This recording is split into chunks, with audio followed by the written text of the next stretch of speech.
Greetings and salutations, my long-lost Rebels friends. It is I, Andy Gutierrez, back at it again for the final season of Rebels to give all of you at home a peek behind the curtain here at Lucasfilm headquarters. Are you ready to talk secrets? I know I am. The fourth and final season of Rebels Recon starts right now.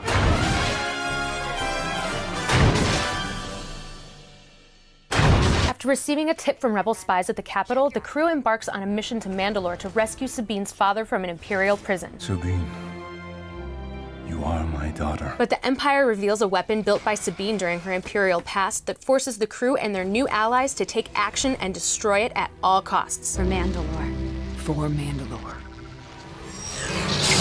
With the support of Clan Kryze, Sabine helps the Mandalorians escape the clutches of the Empire, naming Bo-Katan the new leader of Mandalore. For my clan, and for all of Mandalore.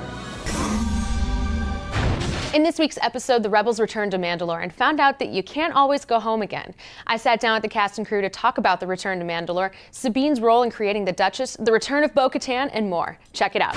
Sabine finally accepts her legacy in Heroes of Mandalore. How has her time reunited with her family helped her grow into this role? I think it's been a long, long time since she's been sort of immersed in her own Mandalorian culture. I think maybe it sort of reignites that sort of fire, that Mandalorian like warrior fire in her, and she's this young woman. I think I certainly forget how young she is because she's so wise beyond her years and so capable and so strong, and here's when it's like really a test for her. We meet Sabine's dad in this episode. How does Ulrich differ from the other Mandos that we've seen in this series? We really see that Sabine gets her love of art from Ulrich, that it's really his influence on her. That is definitely his side that comes out through Sabine. Dave and the story team came up with really a cool kind of idea to see the mother who's kind of hard on her and the father who's the one that's a little more of the nurturing kind of aspect of it. So the Duchess is a type of a super weapon unlike anything we've ever seen in Star Wars. Can you give us a little more detail on how it works? The Duchess really is an energy weapon that hones in on the Beskar alloy and then superheats it and literally incinerates whoever's wearing the armor. It's one of these things that has to be presented visually enough that it looks painful. Here what we did is we had a glow come from within. We did that old trick of just putting a light on the inside of the armor or just make the armor look like it's glowing, and then it just kind of comes out, and then you cut to the next shot where the armor falls and there's just ash floating around. You can kind of fill in the rest. We learned here that Sabine actually created the Duchess. Are there any other details about her time at the Empire that you could give us?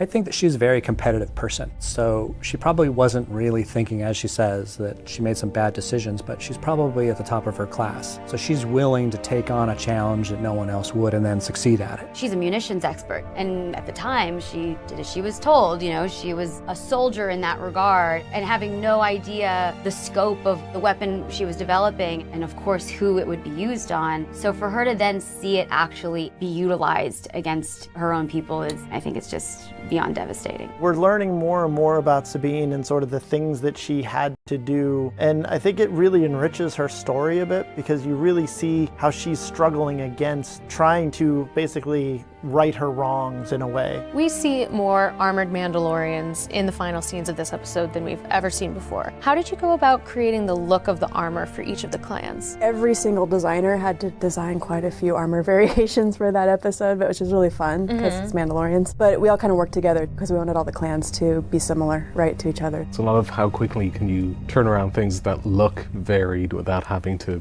rebuild everything from scratch, which sort of ties in with George's vision of what Mandalore was, which was less of a sort of tribal thing and more of a very highly sophisticated, very technological society. So the fact that a lot of their armor is quite similar doesn't sort of contradict what we've been doing in the Clone Wars. Bo-Katan was a fan favorite character in the Clone Wars. What was the process and why did you decide to bring her back into the show? We always planned to bring Bo-Katan back. She's such a beloved character, and it just made sense in these episodes. We worked really hard on her model and design to get her to look in our Rebel style, but still hold on to the integrity of who Bo-Katan is. We do have to question ourselves are we doing it just because we want it, or does it actually fit the story needs? With Bo-Katan, it actually really did fit because a lot of where Clone Wars was heading towards the end of the series, we were extrapolating what Maul's takeover of Mandalore meant. So we had sketched out a history in terms of who rose through the ranks to a leadership position during that time of crisis, and Bo-Katan was that character. And also it just felt like a worthy character to pick up the Darksaber, because we made such a big deal out of it. It would be a harder sell to give that saber to someone we've never known before. Really? A Chopper standalone movie? Go back to work or something.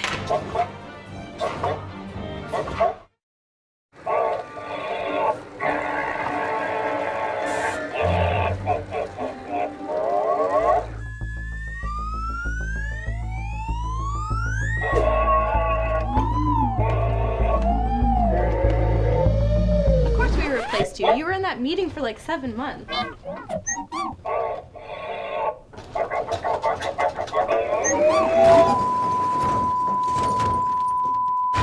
It's been over half a year since I last bothered the Lucasfilm Story Group's Pablo Hidalgo with your Rebels questions, but I'm going to give him one more week off just to mess with him.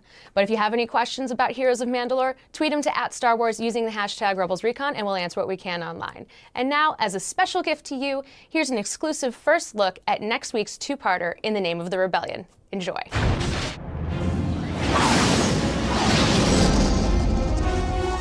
Base 1, this is Phoenix Leader. Stand by for emergency landings. Come on, move it! Check your speed, angle forward deflectors. Wedge, dump your fuel. Got it, boss. Kanan? Don't worry, she's got it.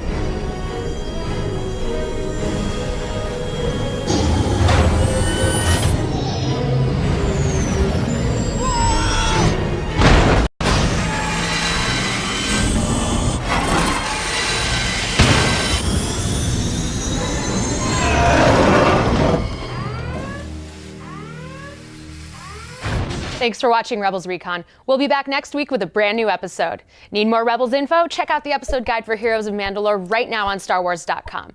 Thanks again, and may the Force be with you.